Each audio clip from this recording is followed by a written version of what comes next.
મિત્રો મજામાં જશો। સ્વાગત છે તમારું મારા એક નવા વિડીયોની અંદર। તો સવારમાં ઉઠી ગયા છીએ અને આજે તો બહુ નીંદર કરી છે મિત્રો।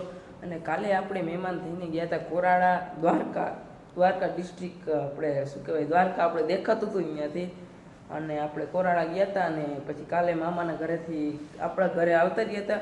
તો સવારમાં ઉઠી ગયા છીએ અને આપણું દૂધ આવી ગયું છે, ધર્મેશભાઈ લઈ આવ્યા છે ગામમાં। તો ચાલો દૂધ લઈ આવીએ। તો મિત્રો 9:30 વાગી ગયા છે અને આપણે જો ધર્મેશભાઈનેથી દૂધ લઈ આવ્યા હતા તો દૂધ ઘરે આપી દઈએ મિત્રો। અને પછી આપણે જઈએ જગ્ગુ કાકાની ત્યાં જે છત ભરે છે તો ત્યાં તમને જઈને મળીએ। ચાલો આપણે આવી ગયા છીએ ત્યારે જગ્ગુ કાકાના ઘરે, અને જગ્ગુ કાકાના ઘરે જો આપણે છત ભરવાનું કામકાજ ચાલુ છે।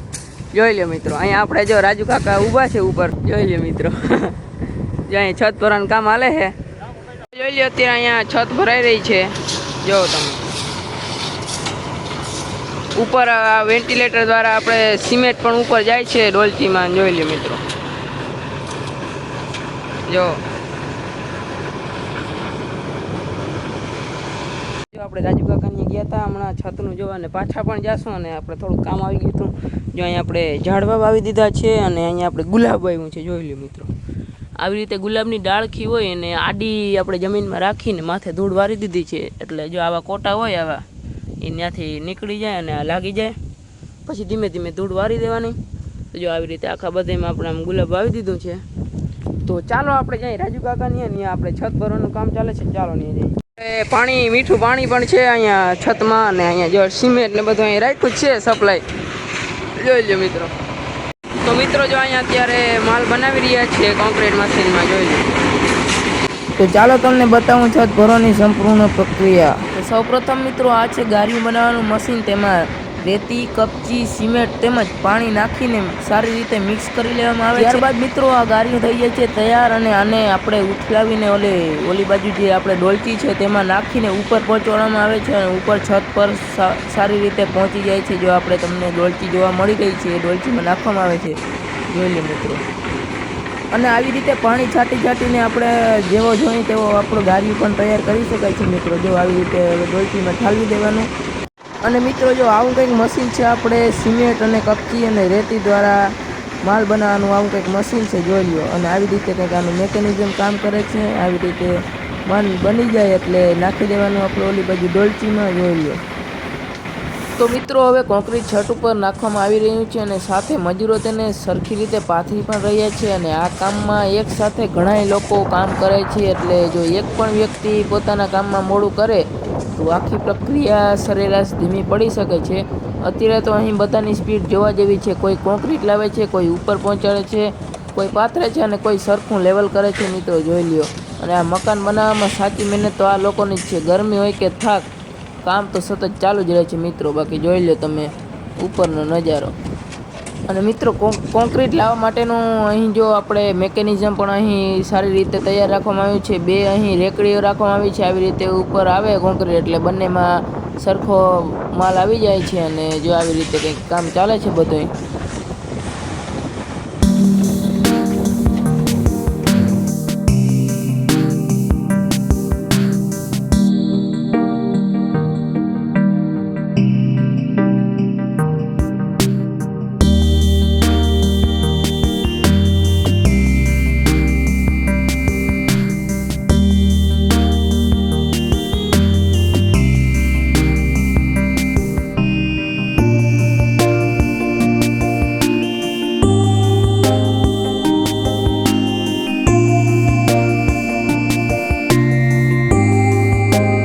વાગી ગયા છે 7:30 અને મસ્ત મજાના જો આપણે નાહી ધોઈને ફ્રેશ થઈ ગયા છીએ। અને આજે તો આખો દિવસ કંઈ કામ નહોતું એટલે વ્લોગ નહોતો ઉતાર્યો, અને સવારે છત ભરી દીધી તો ત્યાં ગયા હતા આપણે મિત્રો। અને અત્યારે 7:30 વાગી ગયા છે, નાહી ધોઈને તૈયાર થઈ ગયા છીએ, ફ્રેશ થઈ ગયા છીએ। અને અત્યારે આપણે પ્રોગ્રામ કરવાનો છે હજી ખેતરે, તો એવું છે પ્રોગ્રામ આપણે હમણાં મામાના ઘરે કર્યો તો એવો જ પ્રોગ્રામ કરવાનો છે, દેશી સાદો બટેકા ને ટમેટા તો નથી આજ કર્યો, બટેકા, રીંગણા, ડુંગળી અને મરચાં, પોપટા એટલો, અને રીંગણા મેન આપણે બનાવવાનો છે વરાળિયાનો જેમ જ પણ સાદો। તો ચાલો તમને ખેતરે જઈને મળીએ। ત્યાં છે 8:30 અને આપણે આવી ગયા છીએ ખેતરે પ્રોગ્રામમાં, અને જો અહીંયા આપણે દેશી માણીગા ઉપર બને છે લસણ ને ડુંગળી ને રીંગણા ને મરચાં ને. તો જો અત્યારે પાકે છે. અહીં બધો સામાન આપણે રેડી છે, મસાલા અને વઘાર મારવાનું. અને લાઇટ મિત્રો વહી ગઈ છે. હવે આવે એટલે સારો વ્યૂ આવે મિત્રો. આપણે રીંગણા મરચા ડુંગળી અને લસણ બફાઈ ગયા છે. જો 36 નંબરનો કારીગર છે મિત્રો. અહીંયા વઘાર મારી દીધો છે. અત્યારે ચડે છે, પાકે છે. પાકી જાય એટલે આપણે આનો વઘાર મારી દઈએ. લસણ આદુ ને ટમેટા ને ડુંગળી ને બાકી હજી પાકી જાય એટલે આને વઘારી નાખીએ. એ દેશી મોજ મિત્રો. જો માણીગો માંડીને ચૂલા ઉપર બર્તન ઉપર આપણે દેશી બધું બને છે. અને જો જોઈ લે મિત્રો, ઘણા બધી એવું મિત્રો.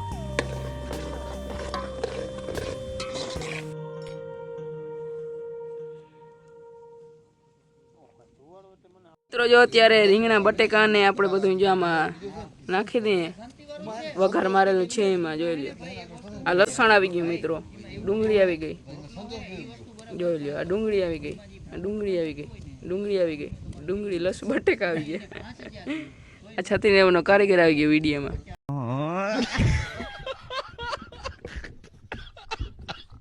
જોઈ લે મિત્રો, બાકી આપણું મસ્ત મજાનું રવૈયા રીંગણા ટમેટા નહીં પણ મરચા લસણ ડુંગળી આ બધી વસ્તુનું મિક્સ રવૈયા રીંગણાનું શાક બની ગયું છે ભરેલું. જો આપણે અત્યારે આમાં નાખી છીએ, વઘાર માર્યો તો એમાં.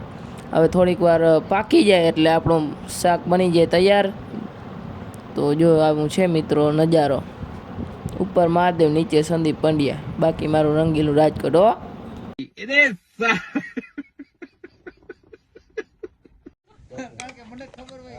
તો મિત્રો જો અત્યારે આમાં કોથમીર નાખી દઈએ, આપણે ધાણા ભાજી નાખી દઈએ.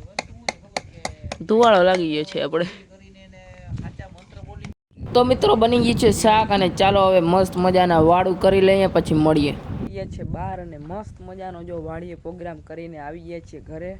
મસ્ત મજાની હવે નીંદર લઈ લઈએ. સવારે ઉઠશું હવે.